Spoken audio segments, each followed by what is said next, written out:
Hello and welcome दोस्तों। स्वागत है आपका हमारे आज के पॉडकास्ट में, जिसमें हम बात करेंगे legal education in era of AI.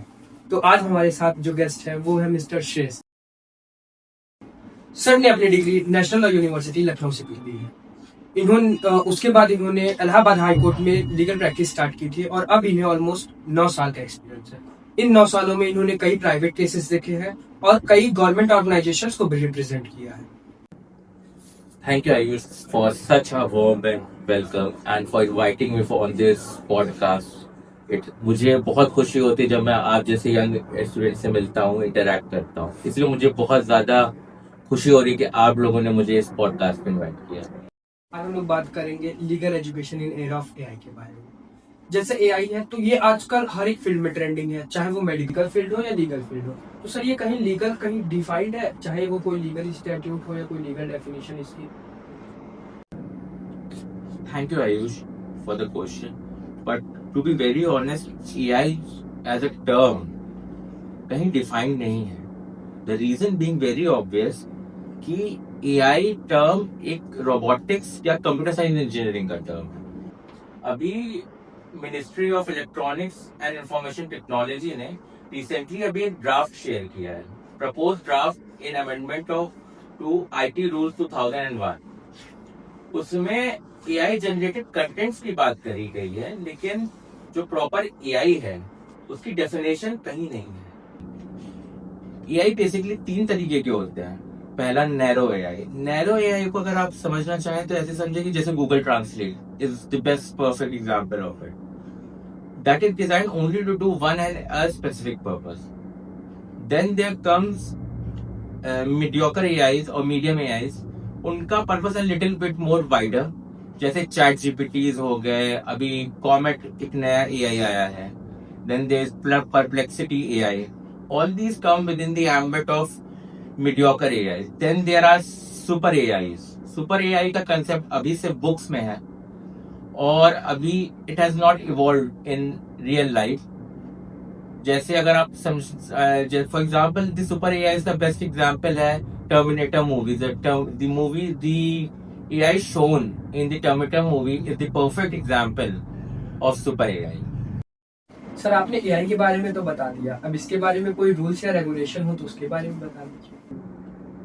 Ayush, to be precise and to be honest, AI पे अभी तक इंडिया में कोई रेगुलेशन फॉर्मुलेट नहीं करे गए.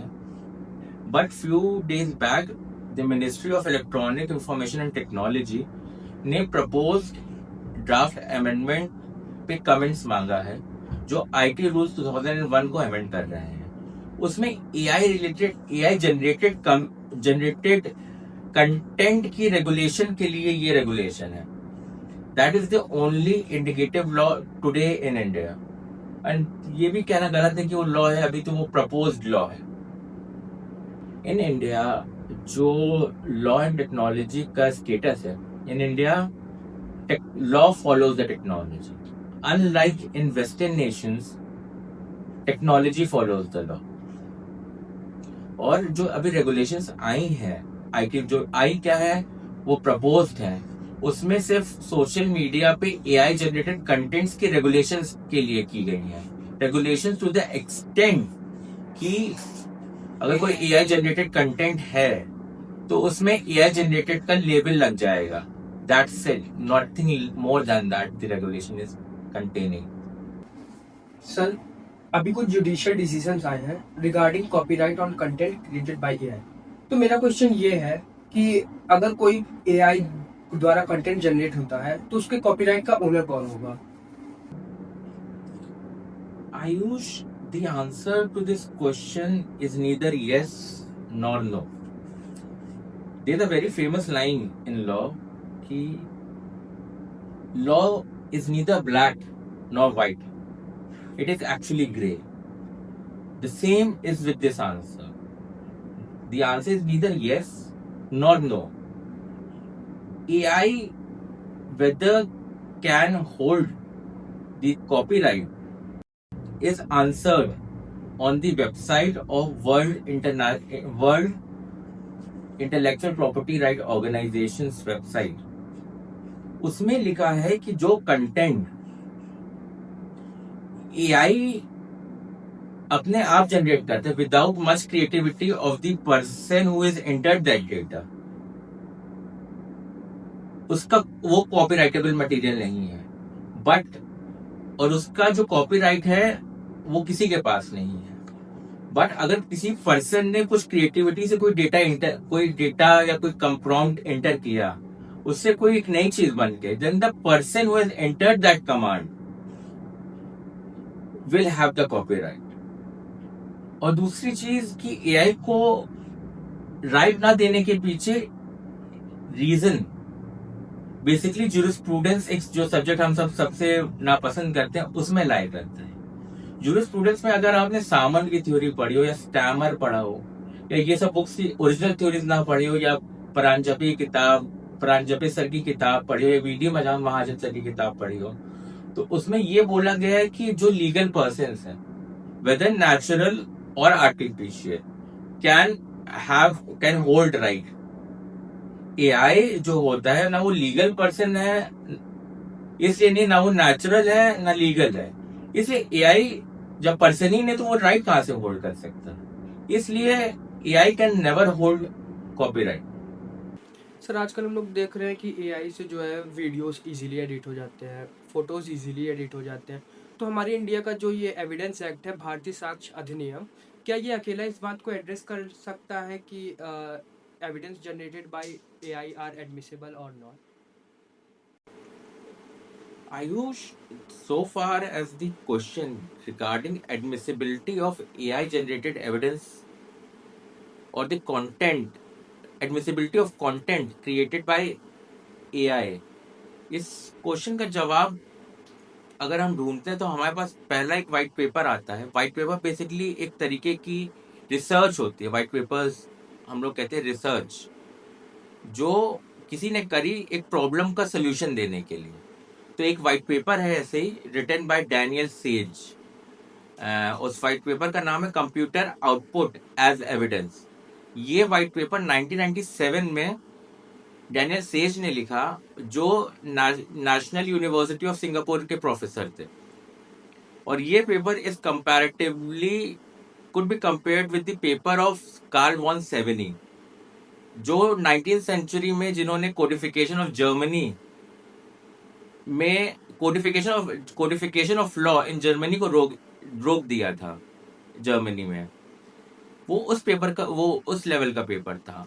डैनियल सेज ये बोलते हैं इस पेपर में कि एआई जनरेटेड एविडेंस 3 तरह की कैटेगरीज में फॉलो करते हैं। कैटेगरी वन वो एआई एविडेंसेस होते हैं जिसमें एक इंसान इनपुट करता है और एआई आउटपुट जनरेट करता है। ऐसे evidences are inadmissible and hearsay evidence. इसका बेस्ट एग्जांपल है मॉर्फ्ड इमेजेस, या आप समझ लीजिए मॉर्फ्ड रील्स, जिसमें कोई एक्शन कर रहा है, किसी और का चेहरा है। ये सब कैटेगरी 1 डिवाइसेस में आते हैं। फिर आती हैं दूसरी तरह की वो AI generated evidences, that is a category 2 AI evidences. Category 2 में वो एआई एविडेंसेस आती हैं जो एआई एनवायरनमेंट से लेता है, in which it is planted. For example, automated reading, number plate reading machines. For example, ये बेस्ट एग्जाम्पल है। फॉर एग्जाम्पल, जैसे आपने ट्रैफिक लाइट क्रॉस कर दी, रेड लाइट है, आपने क्रॉस कर दिया, और एक सिस्टम ने आपकी फोटो खींच कर तुरंत चालान काट दिया। This is a perfect example of AI generated evidence. India में इसका प्रचलन कम है, लेकिन यूएसए या फर्स्ट वर्ल्ड कंट्रीज में AI is being used for this. तो अगर एआई ने फोटो खींचा, आप वो दिख रहा है कि आपने रेड लाइट क्रॉस करी है, ऐसे एविडेंसेस को निगेट नहीं किया जा सकता, बिकॉज इसमें ह्यूमन इंटरफेरेंस कम है। नाउ ये सेकंड कैटेगरी ऑफ एविडेंसेस में आते हैं AI generated contents.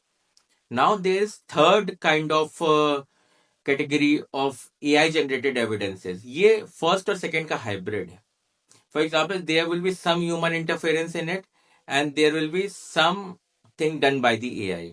This kind of category of evidence, this kind of AI generated evidence will depend upon the level of interference by the AI. अगर interference कम है AI का उस content को create करने में, then it may be deemed to be evidence admissible, or else it will be rejected like the category 1 offense, category 1 type of type of contents created by the AI. फिर आते हैं बात कि हमारा जो भारतीय साक्ष्य अधिनियम है उसमें क्या प्रावधान है एआई रिलेटेड कंटेंट्स का. टू बी वेरी ऑनेस्ट, ये BSA Bharatiya Sakshya Adhiniyam last it's been very recently कि गवर्नमेंट ने इनैक्ट किया है, और इसमें एआई जनरेटेड कंटेंट की एडमिसिबिलिटी के लिए कोई प्रावधान नहीं है. अगर है, जो लिमिटेड प्रावधान है वो सेक्शन 63 है, और उसमें भी इलेक्ट्रॉनिक एविडेंस को डील किया गया है. अब इलेक्ट्रॉनिक एविडेंस जो होता है और एआई जनरेटेड एविडेंस जो होता है, they are different because electronic evidence की एडमिसिबिलिटी के लिए जिस डिवाइस से इलेक्ट्रॉनिक एविडेंस जनरेट हुआ है उसको शेड्यूल 1 के परफॉर्मा के अकॉर्डिंग आप लिख करके एक वो सर्टिफिकेट के तौर पे कोर्ट को देते हैं. बट जब आप एआई जनरेटेड एविडेंस की बात करते हैं तो वो परफॉर्मा उसमें नहीं लगता है. That is why I would my personal opinions that कि BSA is not sufficient enough to deal with AI generated content. Sir, अगर हम लोग लॉ स्टूडेंट्स की बात करें तो आजकल उन्हें जजमेंट निकालना हुआ या लीगल रिसर्च करना हुआ तो उनके वो एक क्लिक पर है, वो जाते हैं एआई पे सर्च कर लेते हैं. तो सर, एक स्टूडेंट को एआई पे किस लेवल तक डिपेंड होना चाहिए? Ayush, to be very honest, as a law student or even lawyers, should never depend upon AI for any legal questions. The answer being, AI never create any genuine content. For example, अगर आपने कुछ से कोई case law पूछा, अगर उसने एक fabricated या नॉन एग्जिस्टेंट केस लॉ बता दिया और आपने क्रॉस चेक नहीं किया, you may land into a deep trouble. या उसने कोई प्रोपोजिशन ऑफ लॉ बताई और वो किसी जजमेंट में ओवररूल निकली, तो you can never rely upon AI. और एक लॉ में बहुत अच्छी बात है कि you can argue on both side, और लॉ में there is always an answer to a question in law, not the answer to a question in law. So you argue upon both sides. It's like an art. A painter paints an art. So law is also an art. And therefore, an AI, if you depend upon your AI, you will be limiting the extent of that art, as per my understanding. तो sir, आपके according आप कुछ books recommend करना चाहें जो हर एक law student पर? हाँ, there are 5 books which I would recommend every law student, or if you are practicing advocate and have some spare time, definitely go through these books. The first book is by Nani Palkiwala, by Arvind Dattar. Nani Palkiwala, The Courtroom Genius. This book gives a illustrious journey of Nani Palkiwala and how he became the Nani Palkiwala of India. To those who don't know, Nani Palkiwala was the person who contested the case of Keshavananda Bharati, and he argued the basic structure doctrine. Now, and then there comes the second book, Before Memory Fades. It is by Solevi Saroji, who and his journey of becoming the great advocate of India. Then another good book that every law student should go through is by my own Boswell, by Hidayatullah, and how he became the judge and the acting president of India. This is a brilliant book. The fourth book, which I would recommend everyone who is practicing, who is preparing for judiciary, and to read the book Neither Roses Neither Thorns by H.R. Khanna. He in this book defines that how his sole descent in ADM Jabalpur cost him his chief justiceship. And the fifth book is not a law book, but a religious book. I don't say read Bhagavad. I personally read Bhagavad Gita, but every person should read the religious book of his respective religion to get a basic ethics and other understanding of spirituality, because in law the subject is monotonous, so you need some external divine energy to keep you going through this tough phase. Therefore, I recommend to go through every respective religious book of the person, of respective religious book to which the person belongs. Sir, any piece of advice you wanted to give to young law students? As a young law student, I would like to give you the same advice which my teacher gave it to me. Is he said once, read, read, and read, and when it hurts, a little bit more.